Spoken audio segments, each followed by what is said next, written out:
I think it should be called AKA complete bullshit.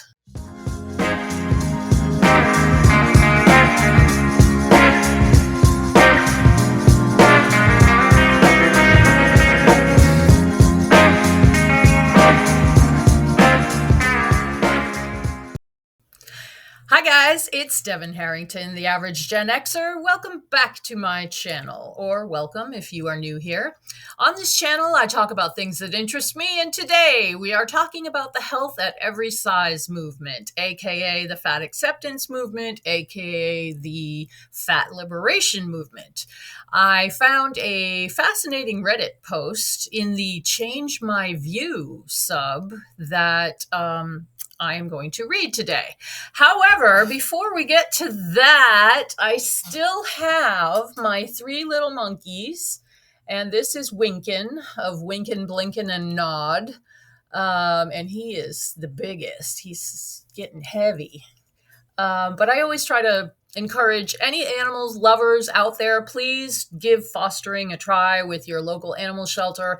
Fosters are the life's blood of many, many, many rescues. And the more people who are willing to foster, the better. The more animals can be saved. So just give it a shot. Thank you. And now on to the video. Okay, so as I said before, this post is from the Change My View sub on Reddit. And the person who wrote this has since deleted their account, so I don't know who to credit. But they wrote this 5 years ago, and I'm actually curious because 5 years ago in 2020, I would guess that was, fat acceptance was going gung-ho. So I'm curious to see what this person has to say about it back then. So the title is Change My View. The fat acceptance movement is out of its goddamn mind. They could have just, that was the post. They could have just stopped there. But instead, they had thoughts. Details from the OP. Wiki's opening summary of the fat acceptance movement goes as follows. The fat acceptance movement, also known as fat pride, just cringe. What? Why? Why would you be proud of being fat? I mean, is it like you want to be fat on purpose? I just don't get it. You don't see drug addicts going around saying junkie pride. That would be ridiculous. Oh my goodness. Okay, also known as fat pride, fat empowerment, and fat activism organizer, is a social movement seeking to change anti-fat bias in social attitudes by raising awareness amongst the general public about the obstacles faced by fat people. Raising awareness. Okay. Areas of contention include the aesthetic, legal, and medical approaches to people whose bodies are fatter than the social norm. Well, I mean, I'm considered almost obese on the BMI scale, and I definitely am on a mission to lose at least 25 pounds. But the people in the fat acceptance movement, from what I've seen, they don't seem to want to change. And that is where I have a problem with it. In my humble opinion, I think we should all, what is the point of life if you're not constantly working on yourself and trying to improve the things that you think need improvement? And so this fat empowerment movement is basically it's okay, that's fine. We have all of this processed food, I'm sorry if you can hear the puppies, they're playing. We have all of this processed food everywhere. Some people in the United States live in food deserts where there is nothing to eat except gas station, convenience stores, and fast food places. And that is just fucking tragic. So it's like they just have given up. And that is the problem I have with it. I don't hate fat people. I've had people come on here and accuse me of hating fat people. I don't hate fat people. I hate the societal change that, basically saying, like, this is okay. Health at every size. I really want someone to explain to me, okay, but does that mean that people that are stuck in bed because they can't walk because they're too fat to move anymore? Is that health at every size? Is Eugenia Cooney health at every size? This is just. I think it should be called AKA complete bullshit. So this person goes on. And the fact that this is a thing, seen as even remotely credible or worthy of attention, blows my mind. Yeah. And mine, sir or madam. At best, it should be viewed with the same scorn and contempt as anti vaxxers or flat earthers. I tend to agree. Instead, progressive platforms like NPR are repeatedly hosting fat pride advocates to spread their toxic ideology, and beauty magazines are pushing scantily clad, grotesquely overweight people to their front page in some sick attempt to force a redefinition of beauty upon us. And I have a feeling this person has seen Jordan Underwood's modeling photos. Yeah. They go on. I have never been fat, but I did smoke for about a decade. Amateur. So I think that functions as a good parallel for both the health aspect and the discrimination, prejudice, and social stigma that fat activists harp on about. Not really same, but go on. Many places are not smoking friendly. Even out in the open, smoking free places, people would walk past, often far too far away to even be able to smell the smoke, and glare at you and make big, exaggerated coughs. People you don't even know will make disparaging comments, and people you do know will ridicule you endlessly. Your dating pool shrinks enormously as a smoker, since many non smokers will not date one. That is true. And people who smell the smoke on your clothing will think less of you, even to the extent they wouldn't want to hire you for a job.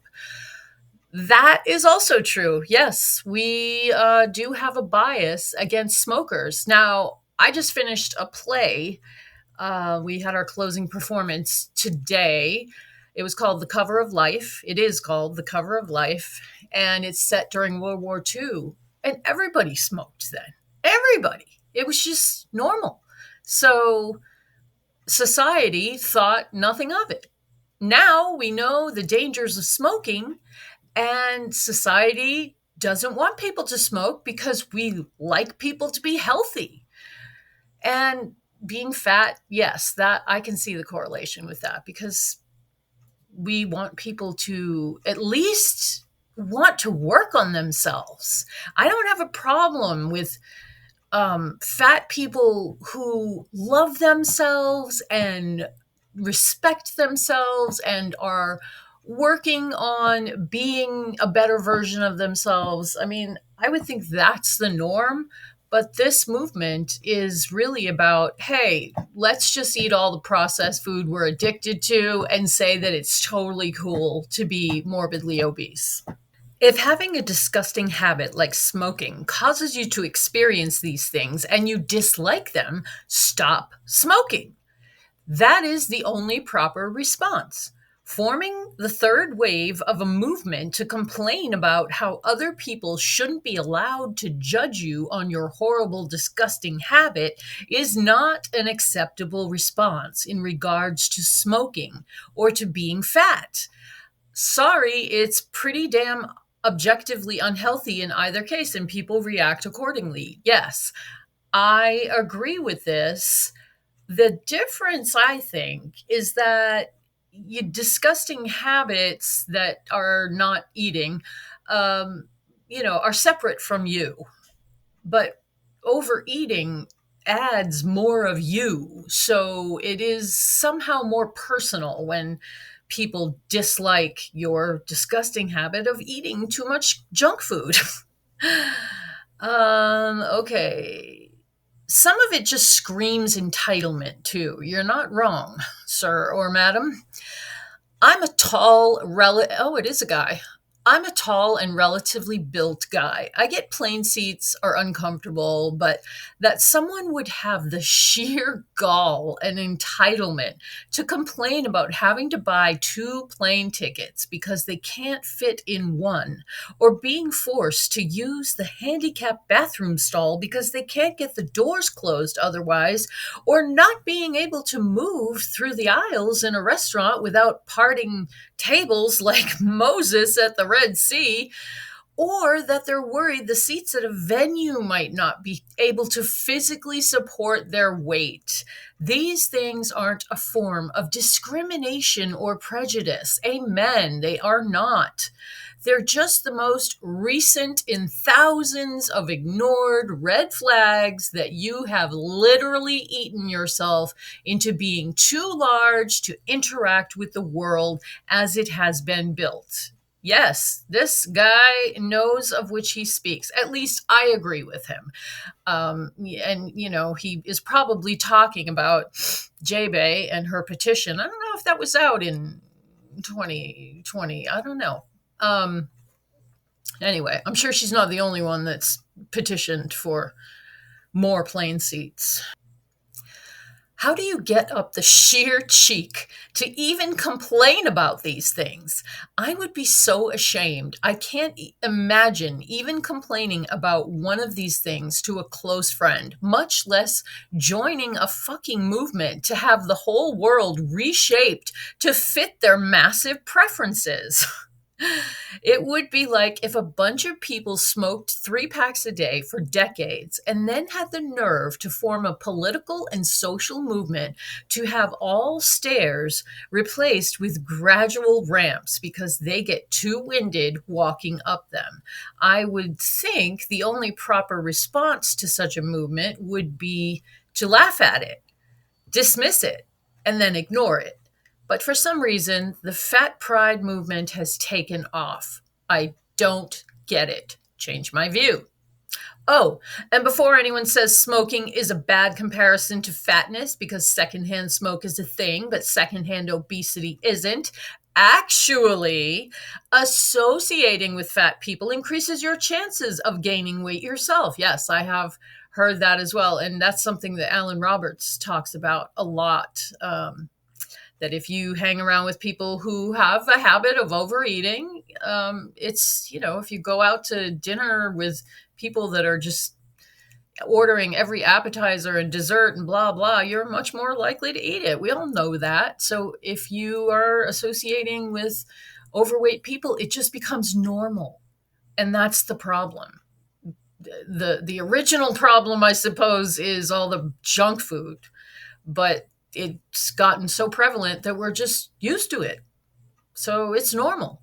And that is the difference between someone who gained weight later in life after they had children or whatever, and someone like J-Bay, because J-Bay has said that she has always been overweight. Alexandra Rodriguez has said she has always been big.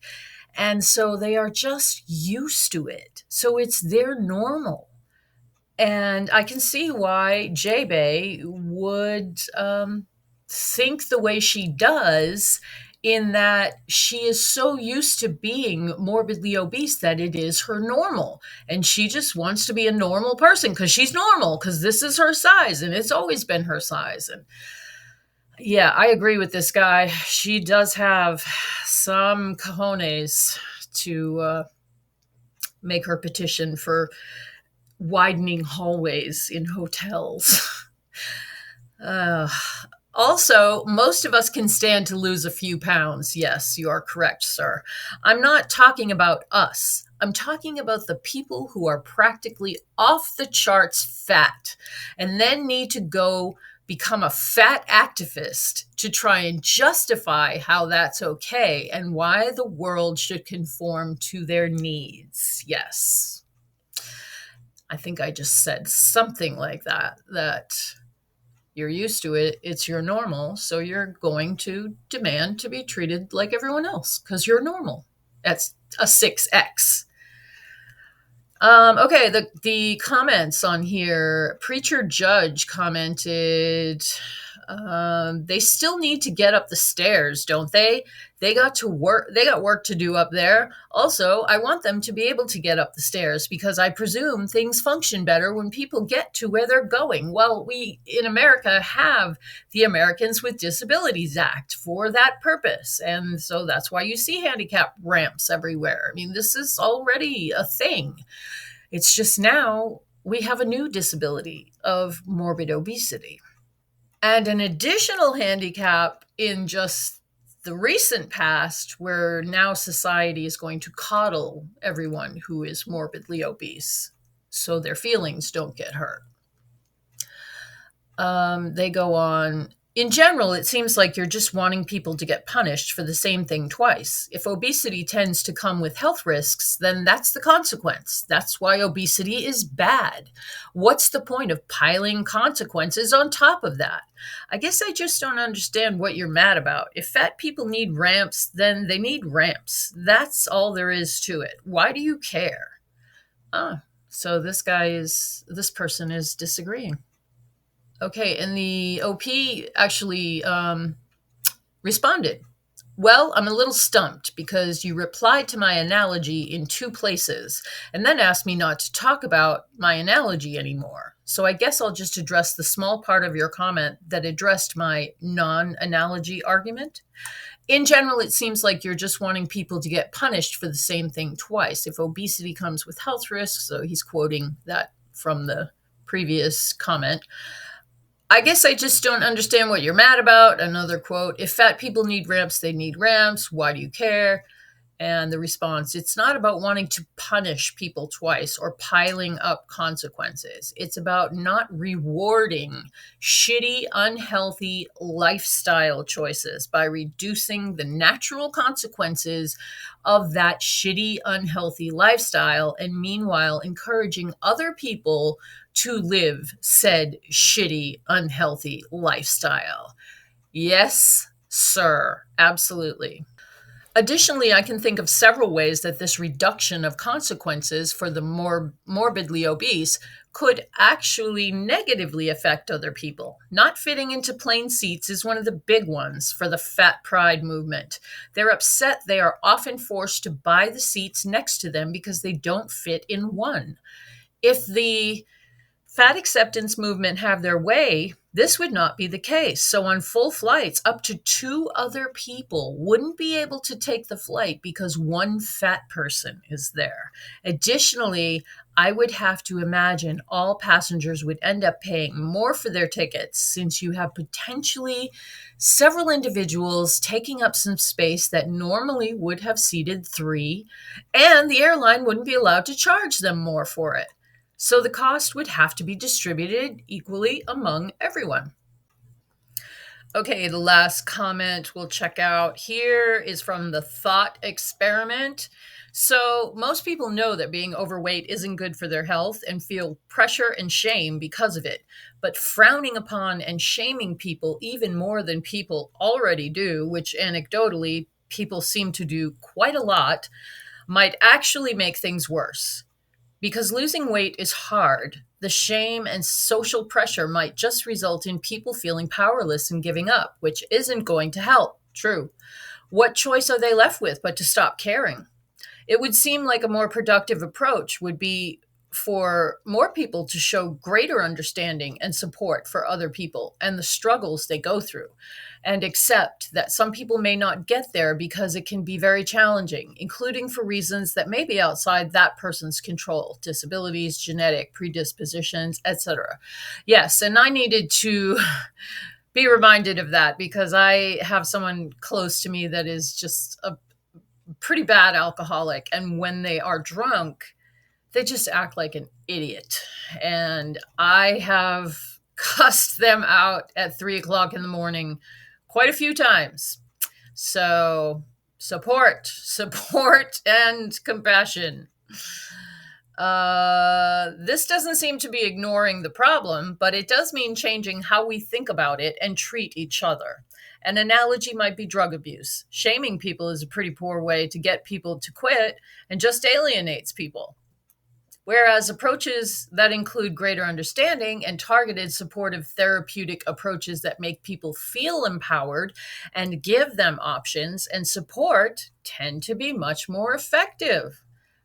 Okay, I concede, yes, because I am much more likely to get annoyed and be pissed off that somebody has a weakness, as if I don't have any.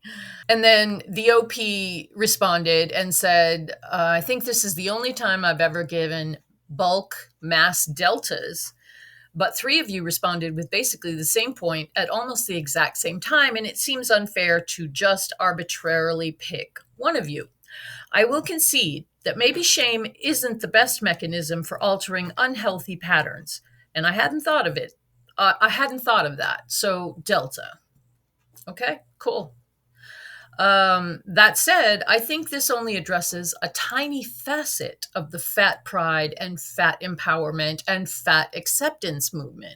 If the movement was all about them coming out and saying, look, we know it's gross, we know it's unhealthy, we know it's bad, we're working really hard to change ourselves, could you please stop shaming us in the meantime, then I think you'd have more of a point. Absolutely. As it stands, though, the movement is about a lot more than that.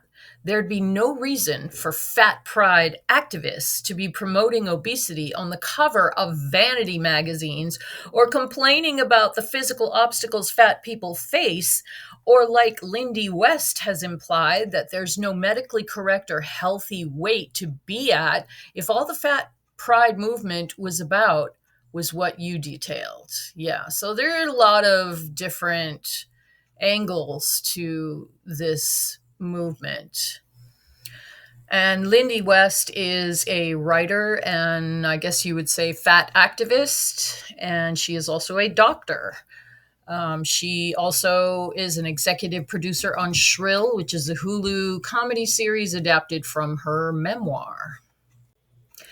And that is what I have for you today, guys. Let me know in the comments what you think of health at every size, fat acceptance, all of that kind of thing. I just think it's bad for society. It's just not the direction we should go in. And I'm not sure which direction we should go in, but it's not that one. So if you like this video, please like it. Please subscribe to the channel. It really helps. I so appreciate everyone that's subscribed. We are closing in on 1,850 subscribers, so I'm really happy about that. And thanks for listening to me ramble today. I will see you in the next video. Thank you so much.